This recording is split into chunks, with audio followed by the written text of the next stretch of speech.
মা একটা জরুরি কথা ছিল। কি কথা?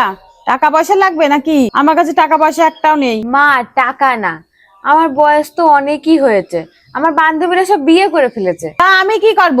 তুই কি তোর বান্ধবীদের বিয়ের নেমন্তন্ন খাতে যাবি? তা যা। ধুর মা, তুমি বোঝো না।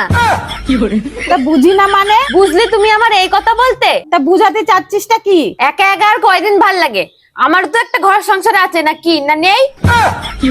কেন, আমি কি তোর ঠিক মতো খাতে দিই নে নাকি ঘর থেকে বের করে দিয়েছি? আরে মা সেটা কথা না, আমি একটা ছেলে পছন্দ করেছি। কাকে? মা ছেলেটা দেখতে খুব ভালো।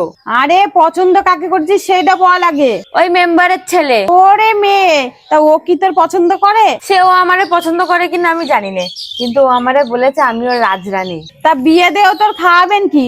ও তো নিজেই বাবার হোটেলে খায়। আরে মা, ওর বাবা থাকতে চিন্তা কিসের? আমু ওর বাবার হোটেলে খাবো নে। তা মানে দেখি, ওর বাবা তোর খাওয়াতে যাবে কিসের জন্য? আমি যে ওদের কুটুম মানুষ হই। মা তুমি কিছু দাও আর না দাও, আমার বরের জন্য একটা পাঞ্জাবি কিনে দাও। তা তোর কি আমি এখনো বিয়ে দিয়েছি? না। তা বর কনে পাচ্ছিস তুই? ওই মেম্বারের ছেলে।